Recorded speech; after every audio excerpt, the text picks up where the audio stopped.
Olá, você vai ver nesta edição do Câmara Rio Notícias. Vereadores aprovam um projeto que tomba por interesse histórico, artístico e cultural o pavilhão de São Cristóvão. Agora, a Feira de Tradições Nordestinas passa a ser patrimônio material da cidade do Rio de Janeiro. Parlamentares se reúnem com o secretário Chicão Bulhões para discutir projeto que prevê a reconversão de imóveis tombados para uso residencial ou comercial. E no Dia do Estudante, a Prefeitura do Rio lança a Olimpíada Carioca de Matemática, uma competição aberta a todos os alunos da rede municipal. Não saia daí, a gente volta já. A gente começa esta edição do Câmara Rio Notícias falando da sessão extraordinária dessa quarta-feira. Os vereadores aprovaram um projeto que tomba por interesse histórico, artístico e cultural o pavilhão de São Cristóvão. Com isso, a Feira de Tradições Nordestinas passa a ser patrimônio material da cidade do Rio de Janeiro. Vários projetos foram aprovados em primeira e segunda discussões.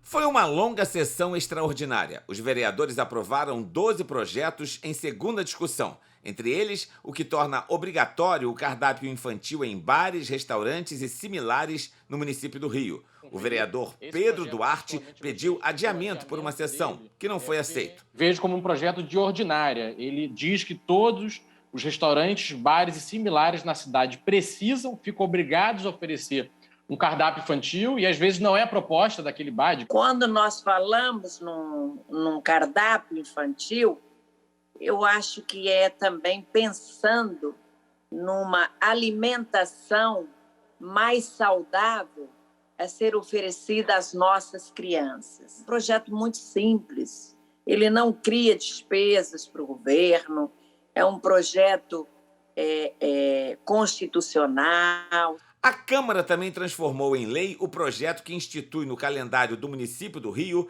o mês Janeiro Branco. Janeiro Branco é um projeto que visa dar luz ao grave problema do século XXI, que são os transtornos do humor, a depressão e principalmente as formas mais graves dessas doenças, que é o suicídio. Nós estamos já com um projeto de lei de obrigar a Prefeitura do Rio de Janeiro a fornecer nos postos de saúde atendimento psicológico e psiquiátrico à população tão combalida nesse período de pandemia. Com 41 votos a favor e uma abstenção, o parlamento aprovou o projeto que tomba o pavilhão de São Cristóvão por interesse histórico, artístico e cultural. A partir de agora, a Feira de Tradições Nordestinas, que funciona dentro do pavilhão, passa a ser patrimônio imaterial do Rio de Janeiro. A Prefeitura agora está fazendo uma licitação para a criação de uma PPP para poder tomar conta ali da feira.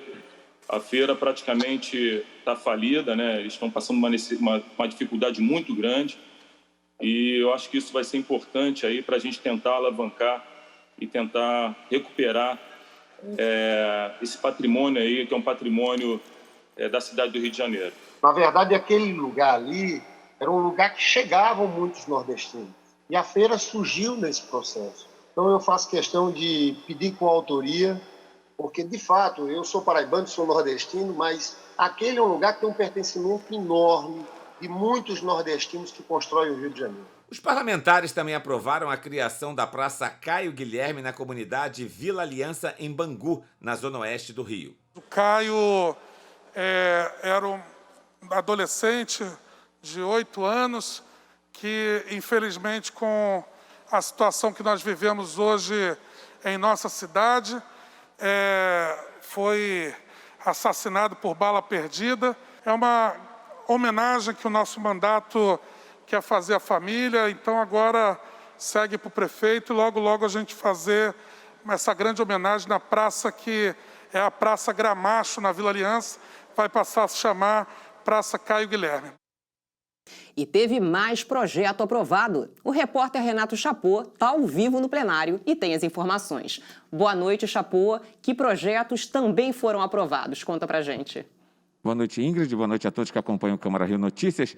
Foram projetos em primeira discussão. Eu destaco um do vereador Marcos Braz, que inclui no calendário da cidade o Dia Municipal da Paz nos Estádios. Um outro projeto aprovado é o da vereadora Mônica Benício e também dos vereadores Chico Alencar, Tarcísio Mota e Carlos Caiado, que institui pensão para pais ou responsáveis pelas vítimas do massacre na Escola Tasso da Silveira, em Realengo, que aconteceu há exatos 10 anos, e este ano completou 10 anos em abril deste ano, no dia 6 de abril.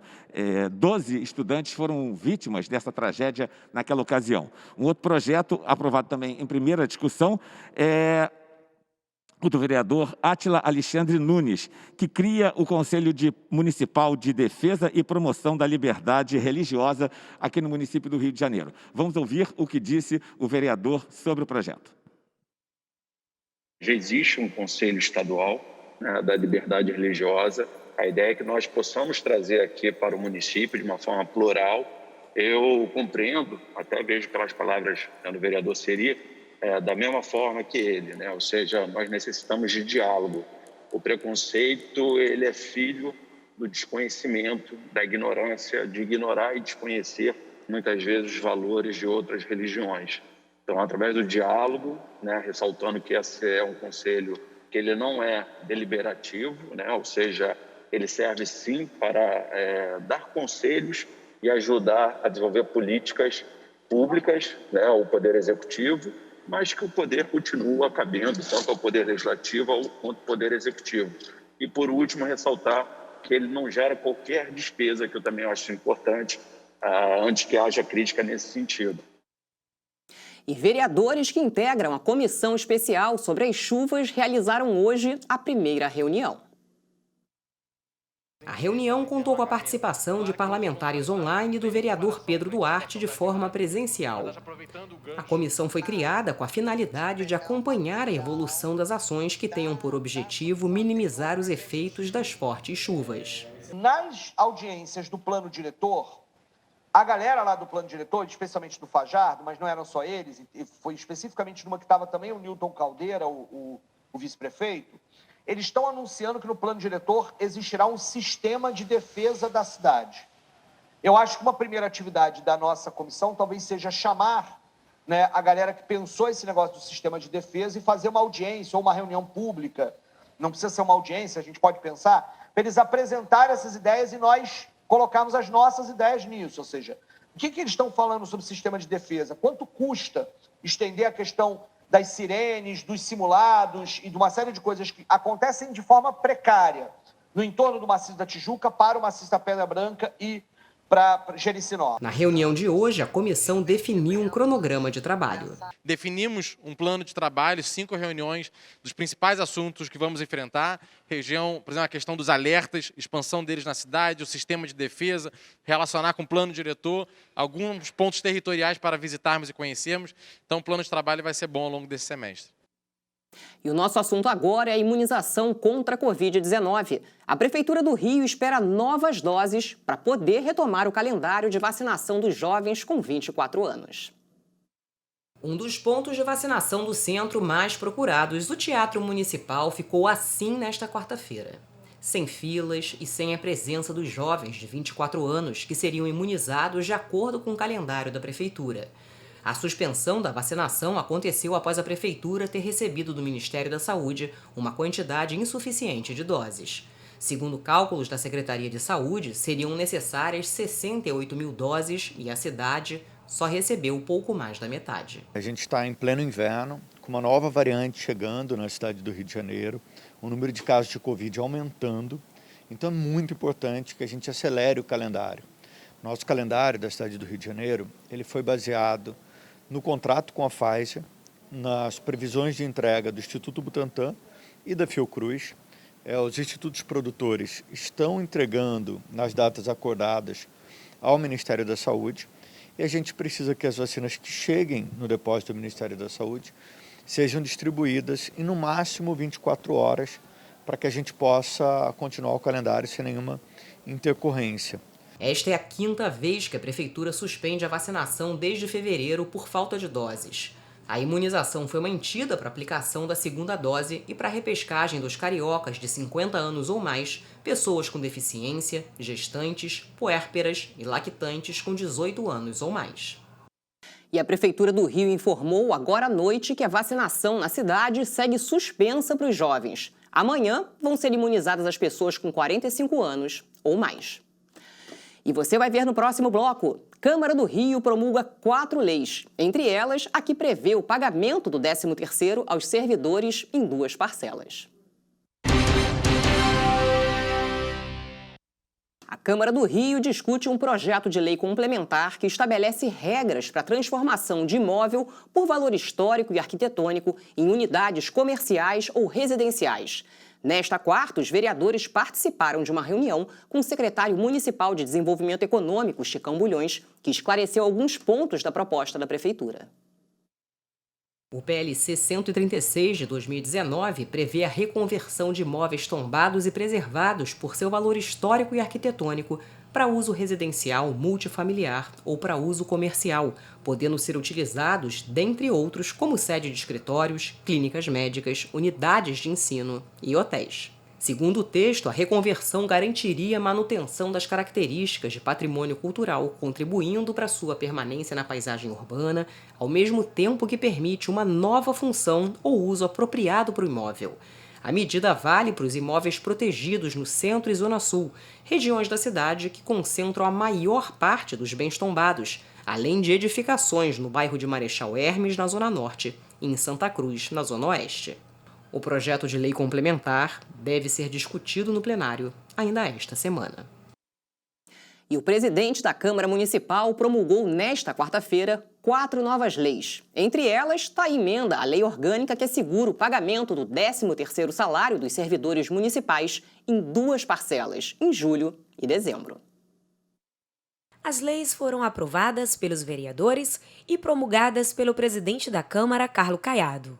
Entre as leis que entraram em vigor estão a que permite a livre parada e estacionamento para embarque e desembarque de transportes escolares em dias e horários letivos em vias no local da prestação do serviço. As que declaram o condomínio Recanto do Magarça, em Guaratiba, e o subbairro do Flama, em Palmares, como as áreas de especial interesse social. Outra proposta que passa a valer é a emenda à lei orgânica que assegura o pagamento do 13º dos servidores municipais em 2 parcelas, sendo a primeira no mês de julho e a segunda no mês de dezembro. A prática da divisão do 13º em 2 parcelas, sendo uma no meio do ano, já foi adotada pelo Executivo, mas dependia da disposição da Prefeitura. Agora, com a nova lei, o pagamento nestas datas passa a ser obrigatório. Foi promulgada ontem, dia 10 de agosto de 2021, e publicada hoje no Diário da Câmara Municipal, a emenda número 37, de minha autoria, que altera o inciso 4 do artigo 177 da Lei Orgânica do Município do Rio de Janeiro. Com esta emenda, nós teremos, a partir de agora, a fixação das datas das 2 parcelas para o pagamento do 13º salário aos servidores municipais, 1º de julho e 1º de dezembro. Essa é uma conquista de uma reivindicação antiga de todos os funcionários públicos municipais. É uma garantia, é uma estabilidade a mais que se leva para o servidor. O servidor, a partir daí, ele terá muito mais certeza de receber em dia seu 13º. E segundo, porque isso acaba gerando também uma disciplina financeira ao Poder Executivo.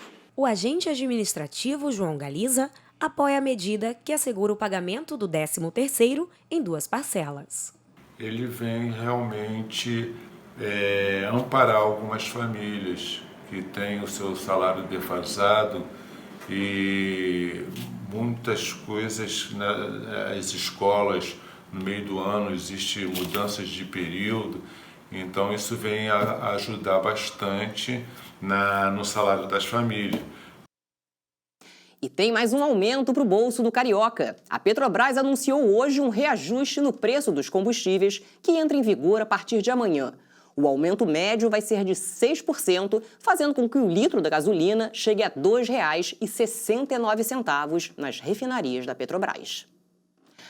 E nesta quarta-feira, 11 de agosto, é comemorado o Dia do Estudante, data em que Dom Pedro I instituiu a primeira faculdade do país em 1827. E para homenagear esse dia, a Prefeitura do Rio lançou a Olimpíada Carioca de Matemática, competição aberta a todos os alunos da rede municipal para estimular a aprendizagem e identificar talentos.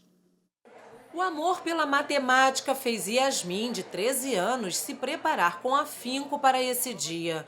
Mas a ansiedade é grande. Estou muito nervosa, mas eu vou me preparar bastante, vou dar o meu melhor que eu conseguir e vamos lá. Já para Arthur, de 15 anos, o gosto pela matemática veio aos poucos. Mas agora, recentemente, com a iniciativa da OCM, eu fiquei muito mais interessado no assunto e vou me dedicar ao máximo.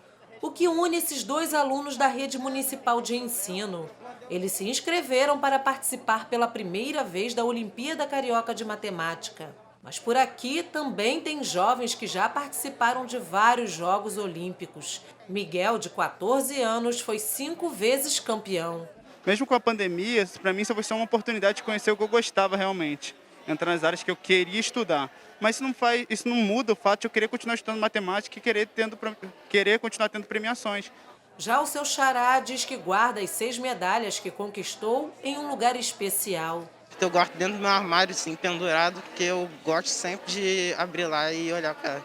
Nesta quarta-feira, o prefeito Eduardo Paes participou do lançamento da Olimpíada Carioca de Matemática, que aconteceu na Escola Municipal Gonçalves Dias, no bairro de São Cristóvão, zona norte da cidade. A gente precisa, o tempo todo, estar estimulando essa molecada a sonhar, pensar grande. O Brasil é incrível, o Rio é incrível. Dá para a gente fazer muita coisa. A Olimpíada Carioca de Matemática está aberta a todos os alunos da rede municipal de ensino.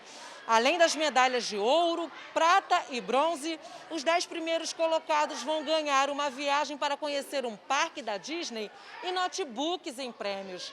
A competição tem o objetivo de estimular a aprendizagem e identificar novos talentos. A gente acredita que a educação também acontece de forma lúdica e através de iniciativas como essa, que podem dar aos nossos alunos oportunidades de mostrar que através do caminho do conhecimento, você pode ser o que você quiser. A primeira fase começa no dia 27 de setembro e vai até o dia 1º de outubro. Já a segunda etapa de provas terá início no dia 4 de outubro deste ano.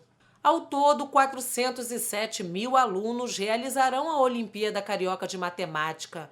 1.000 unidades escolares estarão envolvidas na competição. Um comitê de professores da Rede Municipal de Ensino faz parte da organização do evento.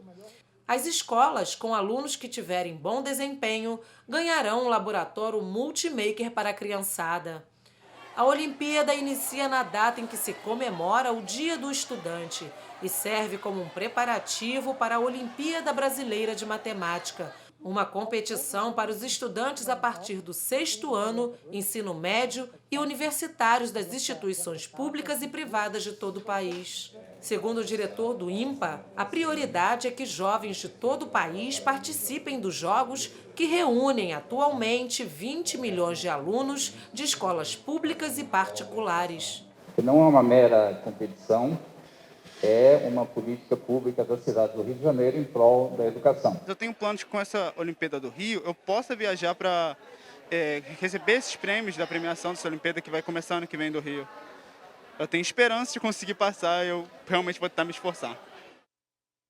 E o Câmara Rio Notícias de hoje fica por aqui. Acompanhe nossa programação em câmara.rio e também nas redes sociais. A seguir, você acompanha o programa Câmara Rio Reportagem Especial. Obrigada pela companhia. Amanhã a gente se vê.